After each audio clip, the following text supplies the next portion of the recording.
రాజకీయాల గురించి ప్రస్తావించడం అనేది చాలా సంవత్సరాల తర్వాత మళ్ళీ ఇదిగో ఇప్పుడే జరుగుతుంది.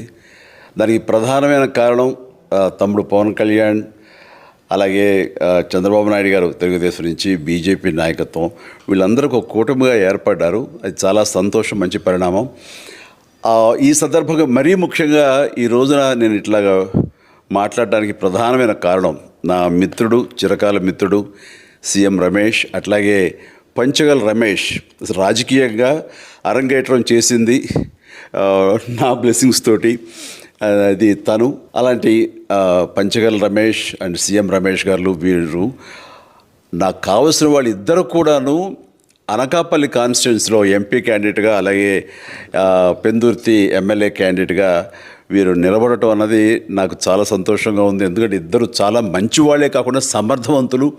ఇలాంటి వాళ్ళు అలాంటి కాన్స్టిట్యున్సీకి, దాని అభివృద్ధికి ఎంతగానో దోహదపడతారు అనే నమ్మకం నాకు చాలా ప్రగాఢంగా ఉంది. ముఖ్యంగా సీఎం రమేష్ గారికి కేంద్రంతో ఉన్నటువంటి సంబంధాలు, అనుబంధం ఇది మరీ మరీ ప్రత్యేకం. నాకు అది ఎప్పటి నుంచో తెలుసు.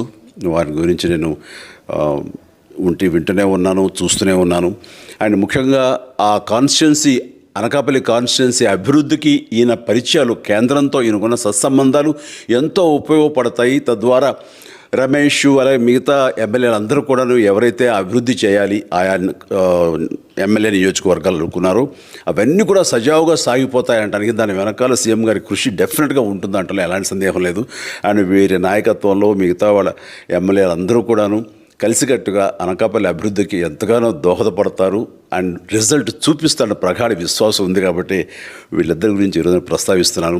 మీ అందరి ఆశీస్సులు వీళ్ళకి ఉంటాయని ప్రగాఢంగా నమ్ముతూ సెలవు తీసుకుంటాను. ప్లీజ్ వారిని గెలిపించండి. అనకాపల్లి నియోజకవర్గం యొక్క అభివృద్ధిని మనందరం చూస్తాం.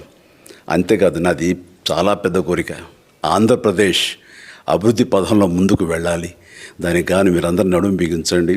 మీరందరూ కూడాను ఇలాంటి వారికి ఓటు వేసి మీరు గెలిపించి అన్ని రకాలుగాను మీ యొక్క ఆశీస్సులు వీళ్ళకు ఉన్నాయి అన్న భావాన్ని మా అందరికీ, ఆ నమ్మకాన్ని మాకు కలిగించండి. జై హింద్.